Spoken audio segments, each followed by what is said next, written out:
अरे अरे बस करो, बहुत हो गया नहाना, अब घर चलते हैं, मुझे तो ठंड लगने लगी है।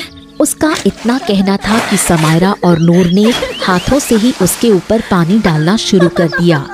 तू बहुत जल्दी उकता जाती है, आज तुझे जाने नहीं देंगी। जब तक हमारा दोनों का मन नहीं भर जाता पानी में खेलने से, तब तक तू भी नहीं जाएगी। अभी समायरा इतना ही बोली थी कि नूर को पानी के अंदर किसी की आहट महसूस हुई, जिससे उसके चेहरे का रंग उड़ गया। वो थोड़ा पीछे हटी। उसने एक बार समायरा को देखा जो फलक के ऊपर पानी डाल रही थी। नूर की बेचैनी उसको दिखाई नहीं दे रही थी। देखते ही देखते नूर को किसी विचित्र शक्ति ने पानी के अंदर खींच लिया।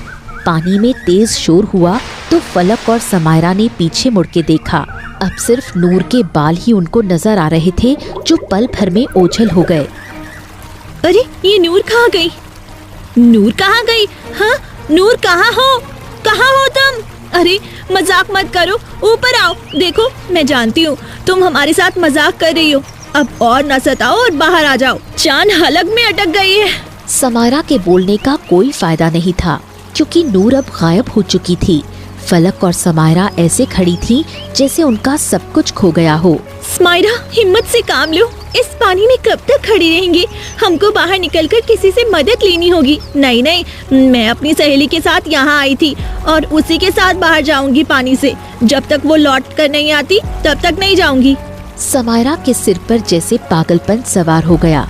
फलक हिम्मत करके उसको पानी से बाहर लाई। मेरी बात ध्यान से सुनो, वो तालाब के अंदर गायब हो गई है। उसके बाल देखे थे मैंने अंत में, ऐसा लग रहा था जैसे वो हमसे कुछ कहने की कोशिश कर रही हो। अब हमारे पास एक ही रास्ता है, हमें उसकी मदद लेनी होगी। उसकी बात सुनकर समायरा जैसे गहरी सोच से बाहर आई हो और उसको कोई तो अपनी सहेली तक पहुंचने का सुराग मिला हो। किसकी मदद? किसकी मदद की बात कर रही हो तुम? वो ही अघोरी। अघोरी? तुमने सोच भी कैसे लिया हाँ कि हम लोग उस अघोरी की मदद लेंगे? दूसरा कोई रास्ता है तुम्हारे पास? नहीं, पर उसको लेके ही अब घर जाएंगे, उसके पहले नहीं। अभी अघोरी के पास चलते हैं, इससे पहले गांव में ये बात फैल जाए। समायरा फलक को लेकर वहाँ से निकल चुकी थी। रास्ते में समायरा के पिता उन्हें मिले। अरे बेटा कहाँ जा रही हो तुम? अरे कब से तुमको ढूंढ रहे हैं। बेटा जी, खबर भी है आपको? क्या बोल के निकली थी आप घर से? याद है या फिर आपको याद दिलाएं हम? पिताजी याद है, बोल के निकली थी कि कल मेरा विवाह है, आज सहेलियों के साथ आखिरी शाम थी। हाँ तो बेटा जी अब बिता ली ना आखिरी शाम। चलिए अब घर चलें। तू चाचा के साथ जा, ब्याह की तैयारी कर, नूर को मैं ढूंढ के लाती हूँ। तुम्हें अकेले नहीं जाने दे सकती, मैं भी चलूंगी। पर कैसे? कल ब्याह है तुम्हारा, घर वालों को, बाकी के लोगों को क्या जवाब दोगी? वो देख लेंगे। हाँ ये क्या बातें हो रही भाई खुसुर फुसुर। हाँ चलो घर चलो। और बेटी फलक तुम भी अपने घर जाओ, तुम्हारे पिता परेशान हो रहे होंगे। बलवंत समायरा को घर ले आता है और समायरा कुछ नहीं कर पाती। फलक गहरी सोच में डूब जाती है और समायरा को जाते हुए देखने लगती है। उसे कुछ भी अच्छा नहीं लग रहा था। वो जाकर उसी तालाब के किनारे बैठ गई जहाँ से नूर गायब हुई थी। अब मैं अकेले क्या करूं? क्या कूद जाऊं इस तालाब में? या तो अपनी सहेली को ढूंढ कर ले आऊंगी या फिर कूद के मर जाऊंगी। वो जैसे ही कूदने वाली थी तभी किसी ने उसका हाथ पकड़कर खींच लिया। तालाब में कूदेंगे तो साथ में कूदेंगे। अघोरी ने कहा था ये कुंड तालाब है, अब इसके अंदर जाना ही होगा। तुम क्यों आ गई? कल बारात दरवाजे पे खड़ी होगी, क्या जवाब देंगे तेरे घर वाले उनको? वो देख लेंगे बाद में। सुबह तक हम कुंड तालाब से बाहर आ जाएंगे। अब आंखें बंद कर और लगा दे जान की बाजी। दोनों सहेलियां हाथ पकड़ती हैं और तालाब में कूद जाती हैं। नीचे जाते जाते उनकी सांसें अटक जाती हैं। उस अघोरी ने झूठ कहा था, ये कुंड तालाब है। कोई कुंड तालाब नहीं है ये, यहाँ सिर्फ पानी है। अब हम मरने वाले हैं, ईश्वर को याद करते हैं। मरना ही तो था, विवाह कर लेती। तेरी आखिरी ख्वाहिश तो पूरी हो जाती ना विवाह करने की। पानी से लड़ते लड़ते वो पानी के बिल्कुल नीचे चली जाती है और उनका शरीर नीचे बैठ जाता है। तभी एक तेज रोशनी चमकती है। रोशनी के अंदर एक बड़ा सा साफ सुथरा किले जैसा घर था। ये क्या, पानी के अंदर दूसरी दुनिया? ये कैसे हो सकता है? क्या सच में ये कुंड लोग हैं? इसका मतलब हमारी नूर जिंदा है और इसी घर में है। चलो जल्दी चलो, अंदर जाके देखते हैं। दोनों तेजी से उस किले के अंदर चली गईं। वहां जाकर देखा एक आदमी जिसने काला नकाब लगाया हुआ था सामने आया। ओह, तो तुम लोग नूर को ढूंढने आई हो ना धरती लोक से? हाँ, आपको कैसे पता? और आप कौन है? क्या आपको पता है हमारी सहेली कहाँ है? वो इसी दुनिया में रुकी हुई है ना? मेरे साथ आओ। दोनों को थोड़ा सा तो विचित्र लग रहा था ये आदमी, परंतु उसके पीछे जाने के सिवा उसके पास कोई दूसरा रास्ता नहीं था, इसलिए चुपचाप दोनों उसके साथ चली जाती हैं। अंदर जाकर रहबर उनको एक कक्ष में ले जाता है और आगे से दरवाजा बंद कर देता है। दरवाजा बंद होते ही उस कक्ष में इतना अंधेरा हो जाता है जैसे किसी एक भी छेद से कोई रोशनी ना आ रही हो। इस अंधेरे को देखकर फलक जोर से चीखती है। कौन हो तुम? बाहर निकालो हमें यहाँ से। अरे तुम चाहते क्या हो हमसे? हमारी सहेली को तुमने कहाँ रखा है? क्या मकसद है तुम्हारा? बताओ, बचाओ हमें कोई, बाहर निकालो हमें। वो चीखती रही परंतु रहबर की तरफ से कोई जवाब नहीं आया। फलक का सर चकराने लगा। अंधेरा इतना था कि समायरा भी फलक को और फलक समायरा को देख नहीं पा रही थी। फलक, हिम्मत से काम लो, हमारा मकसद नेक है और इन लोगों से हम हार नहीं सकते। ये हमें तोड़ना चाहते हैं, हमको टूटना नहीं है। मेरा दम घुट रहा है, मुझे सांस नहीं आ रही है। इतना बोलते ही फलक मूर्छित होकर जमीन पर गिर गई। उसके गिरने की आवाज से समायरा अंधेरे में उसको ढूंढने लगी। फलक, कुछ नहीं होगा, हिम्मत रखो, मैं आ रही हूँ तुम्हारे पास। समायरा टटोल टटोल कर फलक के पास पहुंची और फलक के सिर को सहलाने लगी। फलक, देखना, लोग कहते हैं अंधेरे के बाद रोशनी आती है, हमें बस उस रोशनी को ढूंढना है। समायरा ने बहुत प्रयास किया वहां से निकलने का, परंतु निकल नहीं पाई। बाहर आओ, तुमको मालकिन ने बुलाया है, आओ। मालकिन? ये मालकिन कौन है? रहबर ने कोई जवाब नहीं दिया। समायरा ने फलक को सहारा दिया और दोनों गिरते पड़ते हालात में बाहर आ गईं। बाहर की रोशनी कम ही थी, फिर भी कम रोशनी देखकर ही उनकी आंखें चौंधिया गईं और जब पूरी आंखें खोलीं तो दोनों को अपनी आंखों पर यकीन नहीं हुआ। नूर एक बड़े से सिंहासन पर बैठी थी। फलक, देखना, हमारी सहेली मिल गई। यहाँ हमारा हाल भूख और अंधेरे से खराब हो गया और तुम यहाँ आराम से बैठी हुई हो। अरे कैसी सहेली हो तुम, देखने भी नहीं आई। मेरा घर पसंद नहीं आया? तुम्हारा घर? हाँ, मेरा घर, यही तो रहती हूँ मैं पिछले 20 वर्षों से। 20 वर्ष की तुम हो भी नहीं। मजाक करने के लिए पूरा जीवन पड़ा है। अभी घर चलती हैं, सब परेशान हो रही होंगी और तुम तो जानती ही हो, आज समायरा का विवाह है। देरी हो गई तो बारात वापस चली जाएगी, फिर कभी उसका विवाह नहीं हो पाएगा। गांव वालों को जानती हो ना, कैसे कैसे लोग हैं, पंचायत बिठा लेंगे वो लोग। फलक की बात से नूर को कुछ फर्क नहीं पड़ा तो अमायरा को गुस्सा आया। वो फलक को वहीं छोड़ नूर के पास आकर खड़ी हो गई और उसको खींचते हुए बोली, नूर, बहुत हो गया मजाक, चल गांव चलते हैं। मुझे डर लग रहा है, क्या जवाब दूंगी बाकी के लोगों को। समायरा ने जैसे ही नूर का हाथ पकड़ा, नूर ने उसको जोर से धक्का दिया जिससे अमायरा दूर जा गिरी। तुम दोनों पागल हो जो मेरे पीछे यहाँ तक चली आई। अरे मूर्खो, इतना नहीं समझ पाई? ये मेरी एक चाल थी तुमको यहाँ लाने की, और देखो तुम मेरे जाल में फंस गई। मुझे तो ये समझ ही नहीं आ रहा, तुम इतनी मूर्ख कैसे हो सकती हो? क्या कहना चाहती हो? साफ साफ कह दो, क्योंकि कल से अब तक भूख और अंधेरे ने और इस सुनसान जगह ने दिल को शमशान जैसा बना दिया है। एक रात यहाँ रहने के बाद समझ आ गया है, यहाँ कुछ तो बड़ा रहस्य है। अब शुरुआत तुम ही कर लो। मेरा सच जानना चाहती हो ना? तो सुनो, मैं तुम्हारी सहेली नहीं थी और तुम यहाँ तक आ सको इसीलिए तुमको सहेली बनाया, ताकि समय आने पे तुमको यहाँ कैद कर सकूं। वैसे मूर्खता की हद होती है। 2 साल मेरी सहेली बनी रही, आज तक कभी ये भी नहीं पूछा कि मेरा परिवार कहाँ है और मैं तुम्हारे घर क्यों नहीं जाती? जहाँ तक मेरा अंदाजा है, गांव की सहेली एक दूसरे के घर आती जाती रहती है ना? क्योंकि तुम बोलती थी दोस्ती बस घर के अंदर तक नहीं जाएगी। अब मुझे समझ में आ रहा है तुम ये सब क्यों बोलती थी। अब मैं सच्चाई जानना चाहती हूँ। बोलो, क्या रहस्य है तुम्हारा? क्या सच में तुम मेरी सच्चाई जानना चाहती हो?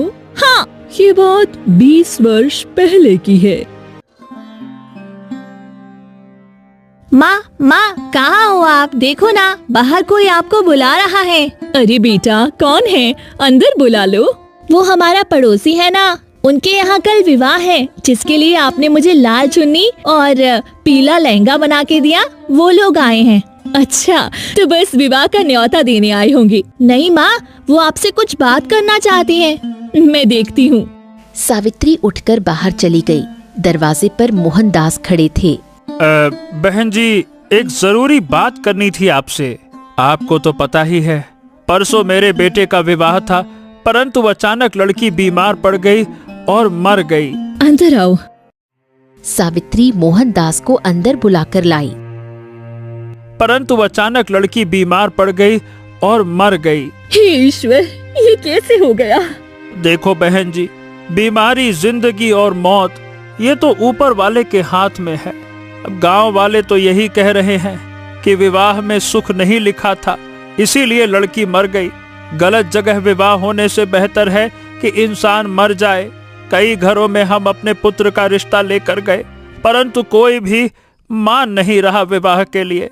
इस गांव में सबसे ज्यादा तो नहीं, पर अच्छे लोगों में हम आते हैं। हाँ, सही कह रहे हो। तुम लोग तो बहुत जमीन वाले हो। फिर क्यों कोई अपनी बेटी नहीं देना चाहता आपके घर में? पता नहीं, इसीलिए मैं आपके घर आया हूँ। क्या आप नूर का विवाह मेरे पुत्र से करेंगी? क्योंकि मैं आपको जानता हूँ, आप पुरानी बातों को नहीं मानती। आप पे कोई जोर जबरदस्ती नहीं है। आप चाहे तो मना भी कर सकती हैं, परंतु मैं चाहता हूँ कि मेरे पुत्र का विवाह उसी मुहूर्त में हो जो तय हुआ था, और मेरा पुत्र भी होने वाली पत्नी के अचानक मरने से सदमे में आ गया है। उसको भी गम भुलाने में आसानी होगी। इसमें सोचने समझने वाली कोई बात नहीं है। मैं इस विवाह के लिए तैयार हूँ। मेरी नूर ऐसे तो लाखों में एक है, परंतु श्याम भी बहुत सुंदर और अच्छा नेक लड़का है। हम इस विवाह के लिए तैयार हैं। और इस तरह नूर और श्याम का विवाह हुआ। 4 साल बीत गए। एक दिन नूर अपने घर में बैठी श्याम की प्रतीक्षा कर रही थी। तभी श्याम का दोस्त बलवंत वहाँ आया। अरे भाभी, आप अपने घर का रास्ता भूल गई हैं क्या? बिल्कुल सामने घर है और कभी घर भी नहीं जाती हैं। आपकी माँ बोल रही थी एक दिन मेरी पत्नी से। क्या बताऊं भैया, श्याम जी देर से घर लौटते हैं, सुबह सुबह निकल जाते हैं, घर में कोई नहीं होता है। इतनी बड़ी हवेली है, अब मैं घर जाऊं तो इस घर में कौन रहेगा? वैसे एक बात तो है, आपकी किस्मत बदल गई है। इतने बड़े घर की बहू बन गई। आपके यहाँ तो अनाज भी 6 महीने का 12 महीने खाना पड़ता था। सच कह रहा हूँ ना? नूर को ये सारी बातें अच्छी नहीं लगी, फिर भी उसने कुछ नहीं कहा। वैसे भाभी, आपके दिल में कभी ख्याल नहीं आता कि इतने सारे पैसे लेकर कहीं भाग जाएं? अरे ये मेरे पति हैं, मैं उनके पैसे लेकर कहाँ भागूं? उनका जो है वह मेरा अपना ही है, मेरे अलावा उनका कोई भी नहीं है। बाबूजी भी जब से गए हैं तब से सारी जिम्मेदारी इन्हीं के ऊपर आ गई है। बलवंत वहाँ से चला गया और घर आकर अपने छोटे भाई सोहम से सारी बात कही। क्या कहना चाहते हो? साफ साफ कहो आप। अरे सोचा था कि नूर से विवाह करूंगा, पर नूर की माँ ने सही जगह हाथ मार लिया। समय से पहले ही श्याम से उसका विवाह कर दिया। अरे जब तक हम खाने कमाने लायक हुए तब तक श्याम ने बाजी मार ली। नूर, अरे नूर जैसा उसका नाम है ना, उससे भी कहीं ज्यादा नूर है उसके चेहरे पे। हमारी पत्नी तो ऐसी लगती है उसके सामने जैसे नौकरानी हो। अरे भाई देखो, जिसके पास जैसा धन वैसी तकदीर। अब जितना हमारा काम है, ऐसी हमें पत्नी मिल गई और वैसे भी माँ मेरा विवाह करने को बोलती थी नूर से। आप क्यों इतना जल रहे हो? मुझे तो कोई फर्क नहीं पड़ा नूर से, उसके विवाह से, उसके पति से। आपको क्यों इतना पड़ रहा है? अरे देख, तेरा विवाह करने का माँ बोलती थी, बड़ा मैं था, इसीलिए विवाह के बारे में कि नूर से मेरा विवाह हो जाए मैं ही सोचता था। मैंने ही सपने पाल के बैठे थे, क्या कहूँ मैं। बलवंत अजीब सा मुंह बनाकर बाहर की ओर चला गया। वो अपनी जलन को छुपा नहीं पाया। कुछ तो चल रहा था उसके मन में। वो चलते चलते घर के बाहर आ गया और एक जगह बैठ गया। ये नफरत की आग इतनी जल क्यों रही है? मेरे मन में ऐसा लग रहा है कि मैं क्या कर डालूं। अरे जिस लड़की को पसंद किया उसी का विवाह बिल्कुल घर के सामने हो गया। दूर होता तो उसकी खुशी से फर्क नहीं पड़ता, आंखों के सामने अपने प्यार को किसी और के बाहों में किसी और के साथ। तभी उसकी नजर शाम पर पड़ी, जो बड़े सुकून से घर की ओर जा रहा था। ये होता है सुकून। हाँ, जब पैसा और पत्नी दोनों अच्छे हों तो मर्द के चेहरे पर सुकून उभर ही आता है। ससुरा, ये सुकून तो हमें कभी नसीब नहीं होगा। घर जाओ तो हमारी पत्नी की शक्ल कुछ तो बुरी है ही, और कुछ वो बुरी बना लेती है मुझे देख के। अब इंसान करे तो करे क्या? इंसान अपना दुख तो सह ले, पर ससुरा इस श्याम का सुख सहा नहीं जाता मुझसे। बलवंत अपना गुस्सा सह नहीं पाया। वो अपनी जगह से उठा और उसने शाम के सिर पर एक ईंट से वार किया, जिससे शाम एक बार में ही गिर गया। बलवंत का गुस्सा इतना बढ़ गया था कि उसको ये पता ही नहीं लगा कि वो क्या कर रहा है। देखते ही देखते उसने शाम के सिर पर कई बार ईंट से वार किया और शाम मर गया। उधर नूर अपने घर के द्वार पर खड़ी अपने पति के आने का बेसब्री से इंतजार कर रही थी। आज इतना समय हो गया, अब तक तो आ जाना चाहिए था श्याम जी को। मुझे बहुत फिक्र हो रही है। वो तो कहीं रास्ते में रुकते भी नहीं है। एक बार देख के आती हूँ गांव के बाहर। जब तक आएंगे नहीं मुझे चैन नहीं मिलेगा। नूर का दिल अब पूरी तरह से बेचैन था। वो घर से निकलकर गांव की गलियों से होती हुई गुजरने लगी। उधर बलवंत शाम के पास खड़ा सोच रहा था। हे ईश्वर, ये मैंने क्या कर दिया? ये तो ससुरा मर गया, अब मैं क्या करूँगा? अरे छोड़ो इसको, भागो। वो उसको छोड़कर भागने लगा। तभी नूर भागते हुए आई।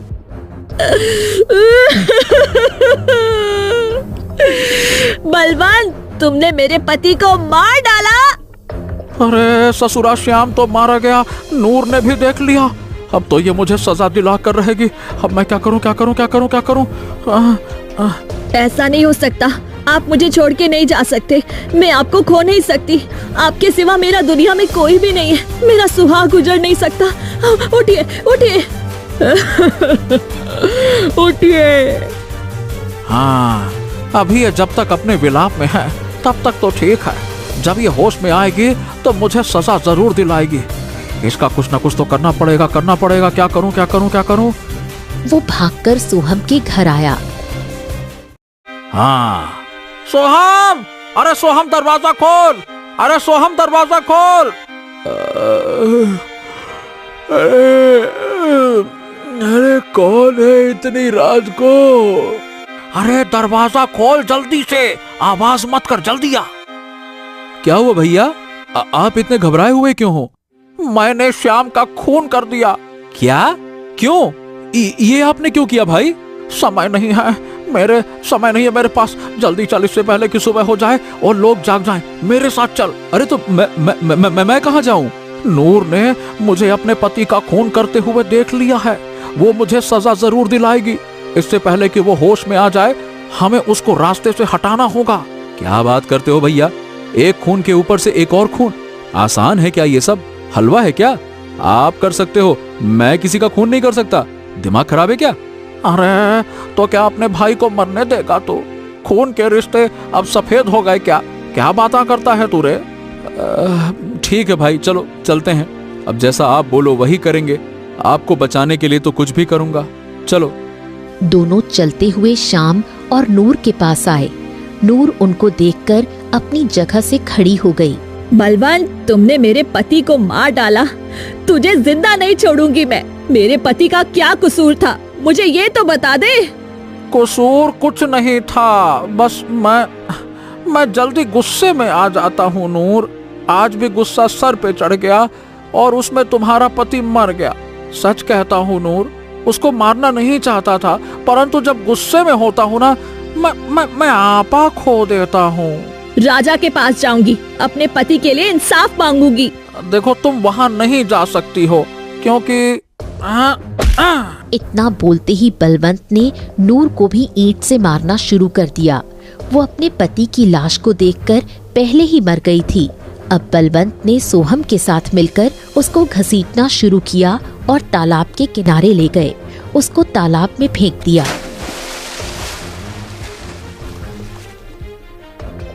भाई ये मर तो गई होगी ना, पक्का है? अरे इतनी ईंट में तो उसके पति ने दम तोड़ दिया, फिर ये किस खेत की मूली है? ये तो एक लड़की थी। अब एक काम कर, उसके पति की लाश को भी इसी तालाब में डाल देते हैं। उसकी आंखें बंद हो गईं। वो गिरती जा रही थी। गिरते गिरते वो कुंड लोक के किले के द्वार के पास आकर गिरी। उसके गिरते ही एक बूढ़ी औरत दौड़ कर आई। उस बूढ़ी ने देखा नूर के शरीर में कुछ ही सांस बाकी थी। उसका शरीर पूरी तरह टूट चुका था। कुछ जीने की आस भी खत्म हो गई थी और कुछ वो जीना भी नहीं चाहती थी। मुझे इसको बचाना होगा। बुढ़िया नूर को किले के अंदर ले गई और उसके जख्मों पर लेप लगाया, परंतु नूर की हालत बहुत नाजुक थी। अब मुझे अपनी शक्ति का प्रयोग करना होगा। कोई इंसान अधूरी आरज़ू लेके मर जाए तो उसकी आत्मा सुकून नहीं पाती, और ये इस दुनिया में आई है तो जरूर किसी मकसद से आई है। इस तालाब में ना जाने कितने लोग गिरते हैं, यहाँ तक आज तक कोई नहीं आया। बुढ़िया ने आंखें बंद की और कुछ पढ़ने लगी। उसके पढ़ते ही कुछ अक्षर हवा में घूमने लगे और वो अक्षर नूर के जिस्म में समा गए। जो नूर आंख नहीं खोल पा रही थी, उसके जख्म पल भर में गायब हो गए और वो उठकर बैठ गई। कहाँ हूँ मैं? आप कौन है? क्या मैं मर गई या जिंदा हूँ? तेरी मिली हुई जिंदगी के कुछ पल बचे हैं। मैंने तुझे जादुई शक्ति से जोड़ दिया है। अब तू जिंदा रहेगी। जब तक तू चाहे तब तक तेरी जिंदगी चलेगी। तेरी जिंदगी के दिन आज से रुक गए। ना तुझे गर्मी लगेगी, ना तुझे सर्दी लगेगी, और ना ही तेरी जिंदगी बढ़ेगी। जब तक मैं चाहूँ, मतलब तेरी उम्र आज यही रुक गई। तू 20 वर्ष की है ना, हमेशा 20 वर्ष की ही रहेगी। और आज से तुझे तेरी अच्छाइयाँ छोड़ के तुझे मेरी इस काली दुनिया में रहना होगा। यहाँ दुनिया जैसा तो नहीं है, रोशनी, सुंदरता और स्नेह, नफरत, परंतु शक्ति है जिससे जो चाहे तो छीन सकती है। अब मुझे रोशनी में रहकर भी क्या करना है? मेरी जिंदगी की रोशनी मेरे पति के साथ खत्म हो गई। अब से मेरा एक ही मकसद है, उस बलवंत का अंत। और उसके बाद मैं इस अंधेरी जगह की मालकिन बन गई और धरती पे आ गई। तुम लोग से दोस्ती की ताकि तुम्हारे दोनों के पिता को वो दर्द दे सकूं जो उसने मुझे दिया था। संतान का दुख सबसे बढ़कर होता है। तुम दोनों को मैं यहाँ इसीलिए लाई ताकि तुम भी वो कह सको जो मैंने 20 साल कहा। पिताजी ने ये सब किया तुम्हारे साथ, तो 20 वर्ष तुम इस अंधेरे में रह रही हो। हमारी एक रात में इतनी खराब हालत हो गई तो तुम्हारा क्या ही हाल हुआ होगा। मुझे ये कहते हुए शर्म आ रही है। सोहम, मेरे पिताजी, अब हम इससे आगे क्या कहें? तुम चाहो तो हमें अभी के अभी मार सकती हो, परंतु क्या पिताजी को एहसास भी है जो उन्होंने नूर के साथ किया है? मुझे नहीं लगता उन्हें एहसास भी होगा। वहीं बलवंत तालाब के किनारे खड़ा हुआ था। अघोरी उनके साथ था। तुम दोनों की बेटी आई थी मेरे पास। वो इस दुनिया में जाना चाहती थी। मैंने मना भी किया, परंतु वो नहीं मानी। मेरे द्वार पे बेटी की बारात खड़ी हुई है। मेरी बेटी के भतीजी इस दुनिया में चली गई। जो मैंने 20 वर्ष पहले किया, वो आज मेरे सामने आकर खड़ा हो गया। अब मैं क्या करूं? अपनी पत्नी को, बेटी के ससुराल वालों को क्या जवाब दूंगा मैं, क्या जवाब दूं? भैया अब गलती की है तो सुधारना तो पड़ेगा। अरे कैसे सुधार लूं गलती, कैसे सुधार लूं गलती को? नूर तो मर गई है, वो जिंदा होती तो उससे माफी मांग लेता। नूर जिंदा है और वही तुम्हारी बेटियों को अपनी दुनिया में ले गई है। अब वो तुम्हारा बदला तुम्हारी बेटी से लेगी। हाँ हाँ, वो जिंदा है, पर कैसे, कैसे जिंदा है? अघोरी ने सारी बात बलवंत को बता दी। हाँ, अब मुझे अपनी बेटी को बचाना है तो मुझे उस कुंड लोक में जाना होगा। अपनी बेटी को नहीं खो सकता। नूर से माफी मांग लूंगा, वो बहुत अच्छी है, उसका दिल बड़ा है, वो मुझे माफ कर देगी। मैं भी आपके साथ चलता हूँ, मेरी भी बेटी वहीं पे है।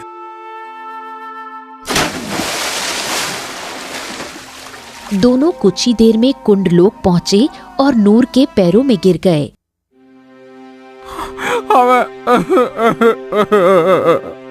हमें माफ कर दो, हमें माफ कर दो। हमसे गलती हो गई थी, जो हमने किया वो जानबूझ के नहीं किया।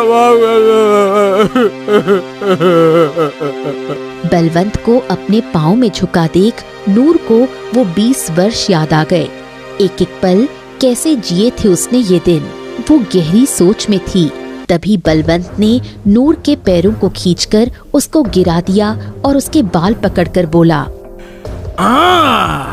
अरे तुझे क्या लगा कि तू उस दिन जिंदा बच जाएगी और मेरी बेटियों को यहाँ ले आएगी और मैं तेरे पाँव में बैठ के भीख मांगूंगा? नहीं, मुझे पता था कि तू कितना घटिया इंसान है। जो तूने किया उसका तुझे अफसोस नहीं, खुशी होगी।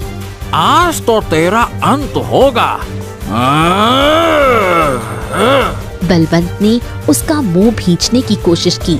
तभी समायरा ने रहबर से तलवार ली और उसी तलवार से अपने बाप का गला काट दिया और खुद भी घुटनों के बल बैठ गई। मैंने एक बेटी का फर्ज तो नहीं निभाया, परंतु एक इंसान का होने का फर्ज निभा लिया है। नूर, तुम्हारे साथ जो हुआ वो मैं लौटा नहीं सकती, परंतु आज से सारी जिंदगी इसी अंधेरे में रहूंगी और खुद को सजा दूंगी, ये सोच के कि जैसा कोई करता है उसका बदला इसी जन्म में उसकी संतान चुकाती है। 20 वर्ष में मैं भी बुरी तरह टूट चुकी हूँ, हर गम को सहते हुए। इन कुछ दिनों में तुमने मुझे सहेली का प्यार दिया, वो प्यार अपने साथ ले जाना चाहती हूँ और इससे मुक्ति पाना चाहती हूँ। अब अपने पति से मिलना चाहती हूँ। नूर ने वही मंत्र पढ़े जो बुढ़िया ने पढ़े थे और धीरे धीरे उसके अंदर से वो अक्षर निकल गए और नूर ने दम तोड़ दिया। उसकी दुनिया खत्म हो गई। सोहम, फलक और समायरा तालाब के बाहर धरती पर आ गए। अचानक हम यहाँ कैसे आ गए? वो दुनिया उस बुढ़िया ने नूर को दे दी थी। अब नूर ने खुद के लिए मौत को चुना, जिससे वो दुनिया खत्म हो गई और हम बाहर आ गए। बेटियों, मुझे माफ कर दो। मैं सही बताऊं, मैं भैया की बात में आ गया था। फलक और समायरा जैसे सोहम की बात सुन ही नहीं रही थी। उनकी आंखें उसी तालाब में नूर को ढूंढ रही थी, जैसे उनकी पूरी दुनिया उसी तालाब में खत्म हो गई हो। उनकी आंखों से आंसू बह रहे थे।